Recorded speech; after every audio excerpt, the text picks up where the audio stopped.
Before we get started, I want to talk a little bit about how I'm going to label Destiny 2 builds for the foreseeable future. I've been casually using the traditional tier system of S, A, B, C, D, F. I've come to realize that this is the wrong approach. What does calling something an A tier build even mean? Does it mean I can use it in Grandmasters, or am I stuck using it in match-made Nightfalls? Thankfully, Bungie has conveniently given us a kind of ranking system for content, the combatant difficulty rating. I'm going to use this to construct a kind of rating system. I know there are naming conventions for each level, but I'm not going to use them. That would be more confusing than the tier system. Instead, it'll be level 1, level 2, level 3, and level 4. Level 1 being the easiest content, and level 4 being the hardest content. If I say something is a level 4 build, then that means that I think it can be used in content with that label, so like Grandmaster Nightfalls and Master Raids. If I say something is a level 1 build, that means it would struggle in anything harder than patrols. Now, to be honest, there probably won't be that many level 1 builds unless I'm trying to make a specific point about how awful an exotic is or something like that.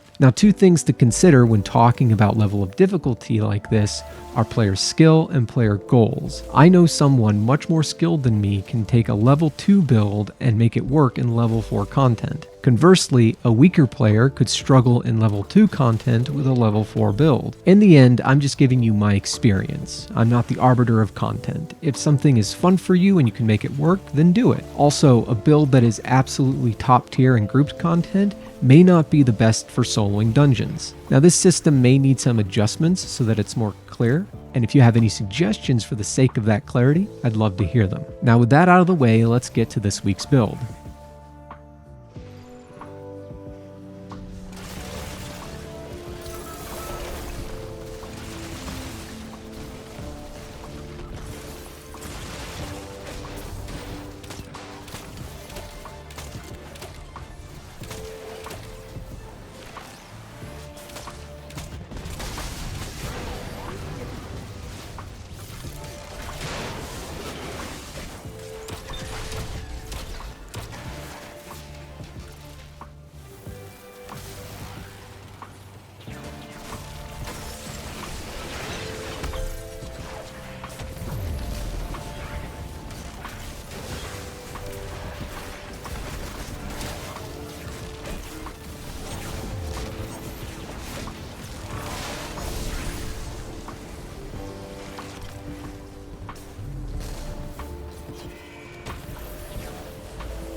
Once again, we're using the exotic class item, and this time you have two options: Spirit of Necrotic and Spirit of Syntheseps, or Spirit of the Assassin and Spirit of Syntheseps. The overall build is the same, it's just that Necrotic allows you to be more aggressive, while Assassin lets you be more defensive. Necrotic builds Transcendence slightly quicker and tacks on about 2k DPS. Well, if you're using Carl as sort of like a metric. Assassin basically just increases your survivability. Personally, I prefer Assassin, mostly because I'm a defensive player, especially in higher end content. Invisibility can come in clutch for things like reses and getting out of danger.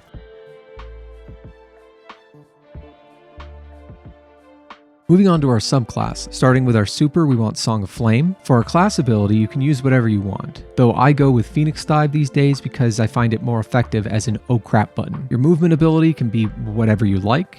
Your melee ability must be Arcane Needle. Arcane Needle hits hard, has range, charges fast, unravels, and has 3 charges in total. Your grenade ability should be Cold Snap. We use Cold Snap to make our approach safer, stun unstoppable champions, and to increase the damage of our abilities while we're building the Transcendent meter. Our first aspect is Devour. Our second aspect is Lightning Surge. Now for our fragments, we want Facet of Dawn. This gives us Radiant, which is extra damage on our weapon, and the ability to stun barrier champions. Despite the fact that we can be Radiant pretty often using Lightning Surge and Arcane Needle, its short duration doesn't necessarily make it a mainstay in our arsenal. You could conceivably replace it with something else, but I like having it for barrier champions. What tends to happen if you use a primary or even a special weapon is that the Radiant buff runs out before the barrier comes up, so you have to be a little proactive with it. The next fragment is Facet of Dominance. This gives our Transcendent grenades Weaken, and since the focus of this build is to go as Transcendent as often as possible, this drastically increases our moment-to-moment damage. The next fragment is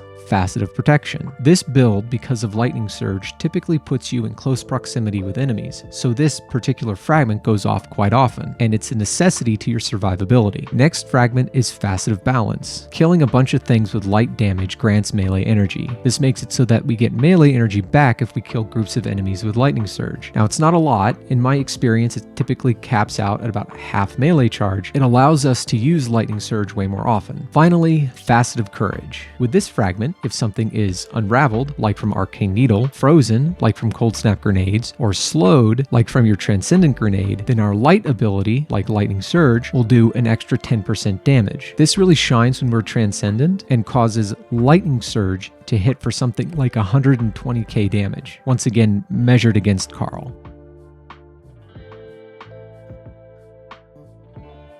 For your weapons, I would recommend Lost Signal, Buried Bloodline, False Idols, Cataclysmic, Apex Predator, Marcillian Sea, or Edge Transit.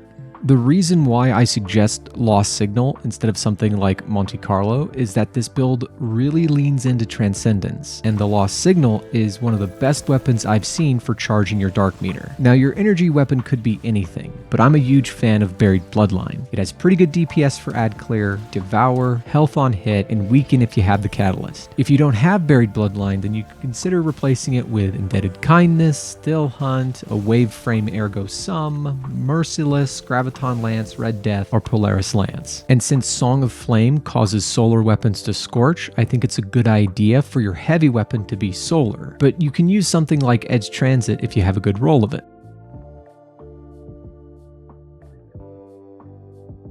So for the artifact, the mods we're concerned with for this build are Unstoppable Sidearm, Creeping Chill, Void Hegemony, Galvanic Armor, Counter Energy, Expanding Abyss, and Shield Crush. Now, if you're not using Buried Bloodline, I would consider swapping out Expanding Abyss for Transference. I personally think this build is built in a way that will be successful once this artifact is gone, but here's how these skills are going to help us. Creeping Chill gives Lost Signal some extra utility while using Cold Snap grenades. Void Hegemony, Expanding Abyss, and Shield Crush all work in tandem to allow Buried Bloodline to give us Overshield, do even more damage with its Weaken, and help regenerate our melee abilities. Expanding Abyss also helps Edge Transit. Galvanic Armor gives us a tad more survivability when we use Lightning Surge. And finally, Countercharge is amazing in content with a lot of champions, like Nightfalls.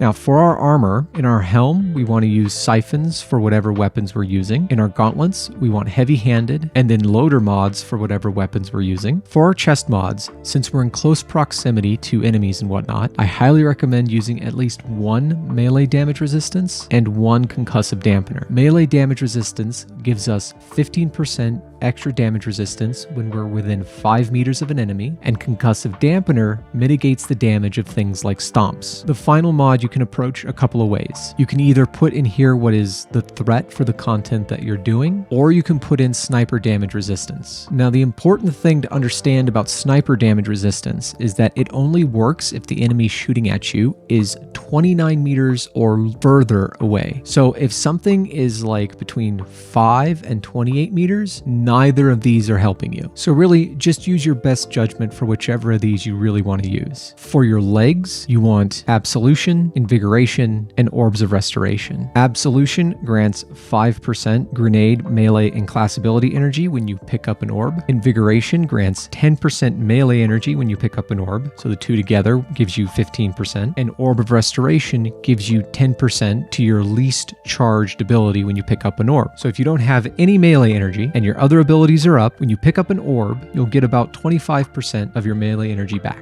In our class item, we want Proximity Ward, Special Finisher, and Reaper. Proximity Ward gives us a 200 HP overshield with 45% damage resist during a finisher, and if we have 3 armor charges when we do that finisher, we'll get special ammo back. That's really helpful considering this is a double special build. Now Reaper, you can either take it or leave it. I personally like having an extra source of orbs for Absolution, Invigoration, and Restoration to take advantage of.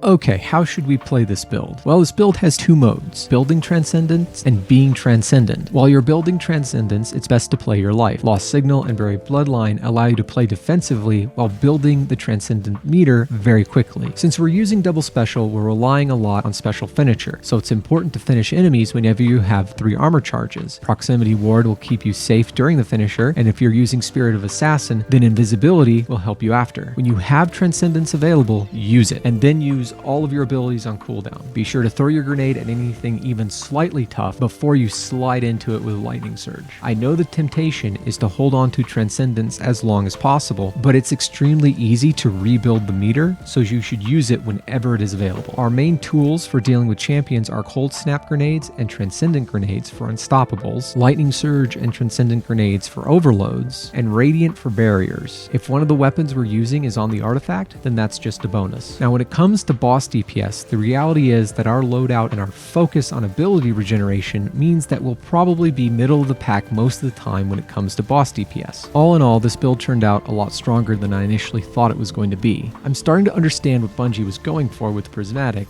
because Transcendence made all the difference in the world. It forced me to play differently and use different weapons. But ultimately, I think this is the most effective melee build on Warlock, and I highly recommend checking it out. Thanks for joining me, and I will see you next time.